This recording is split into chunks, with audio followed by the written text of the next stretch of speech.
On June 22, 2002, two fires merged in a wood. Fueled by vast stands of timber parched by the longest drought ever recorded in Arizona, the Rodeo-Chediski fire was one of the worst in this country's history. For 2 weeks, the monster wildfire swept largely out of control through Arizona's White Mountains, sparing little in its destructive path. The aftermath was devastating. Nearly 500,000 acres charred. 6 communities besieged.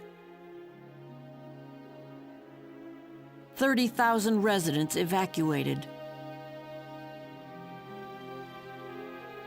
More than 400 homes destroyed.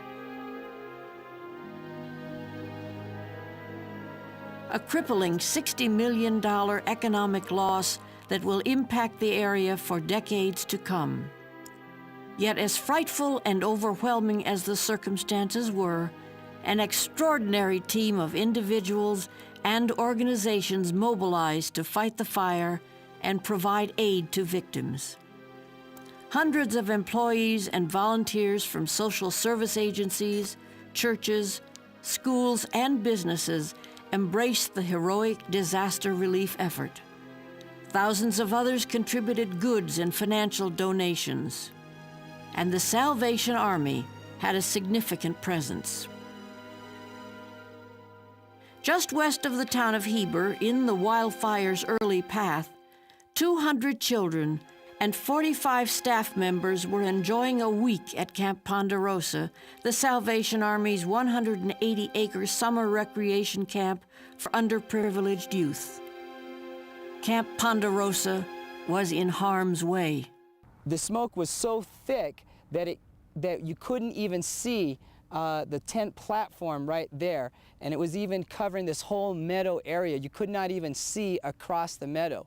That was about the time that the Sheriff's Department came and told us to evacuate, that we had about a half hour, and we were told that we had an 80 to 85% chance that the fire would actually reach the camp property.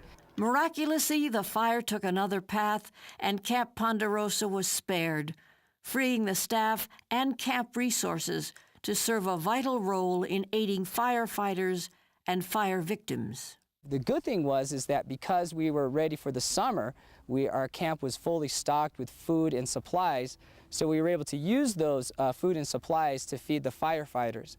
We worked around the clock, 24 hours basically, allowing firefighters to come in, giving them a place to stay, allowing them to use our showers.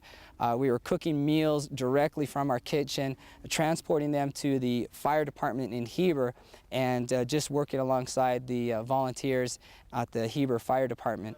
The camp became the incident command center for the national disaster and also served as U.S. Forest Service headquarters, housing 1,200 firefighters. In addition to the disaster relief efforts at Camp Ponderosa, the Army also operated feeding stations in 3 towns for evacuees and emergency teams. The Salvation Army has been here since the fire actually took off and started. There's been a Salvation Army presence, but our feeding location here at the Heber Fire Department has only been here a few days. And with the residents returning into the area, we started off slow in the morning. We only fed maybe 65 people. Then in the afternoon we fed 110, and then in the evening we fed 177. So as the people return home and to their sites, then the Salvation Army is really feeding more people. And it's a word-of-mouth thing, and as soon as they find out about us, they show up. At the height of the firefighting efforts, the Salvation Army prepared and served up to 4,000 meals a day. The enormity of the fire and the damaging impact on the White Mountain communities created a massive outpouring of compassion. People from all corners of the state stream to Salvation Army centers, generously donating blankets, bedding, and other emergency supplies for the Army to distribute to firefighters and evacuees. The Salvation Army is also we offer shaving needs and personal items. Some medical supplies have come in, Band-Aids and things like that. We also offer vouchers for cleanup supplies to get in and clean smoke damaged areas of the home. And we also offer bandages and things in case you slip. Dust masks and respirators, goggles are available also upon request. The Rodeo-Chediski fire was capricious in its path, sparing some homes and property while reducing others to ash, leaving in its pall hundreds of individuals and families in need. So we're taking care of the victims who have returned to their homes. Some of them have found their homes burned out when they arrived. I talked to a lady this morning who had no idea her place had burned until she pulled up, turned down the street yesterday, and stopped at the end of the street and just sat and stared because her place wasn't there anymore. And she sifted through things. The only thing that survived was some Corningware, and everything else was just ash. And what we're doing today, we've been here since yesterday about noon, is that we're assisting people with their immediate needs, which is grocery vouchers and gas vouchers to help out with the expenditures they had while they were evacuated and out of town. A lot of people's power had been turned off, and their refrigerators had been shut down, and they've lost freezers full and refrigerators full of food.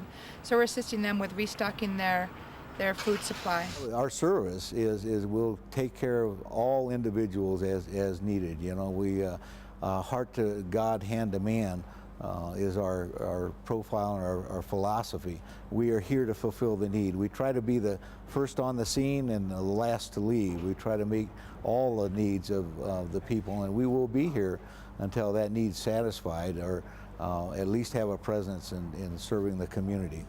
I can't say enough about Salvation. It brings tears to my eyes. They really, really help everyone in this community. They're helping to bring this community together. They've been feeding us breakfast, lunch, and dinner, and it's just wonderful. The Salvation Army has been absolutely marvelous. They've been wonderful.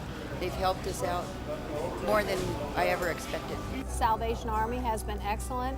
We couldn't ask more from the Salvation Army than they have done for us. They've been there for us all the way, and I really appreciate them. They've done a real good job. Wildfires and other national disasters are unforeseen. What is predictable is the Salvation Army's response to lend emergency aid and support in Arizona and around the world. You never know when it's going to strike. In Arizona, it was this fire.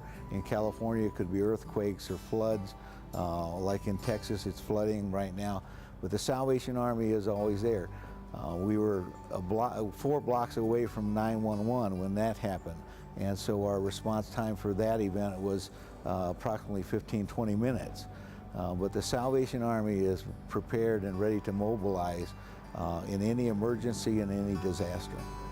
Residents still in need continue to be served in the White Mountain communities.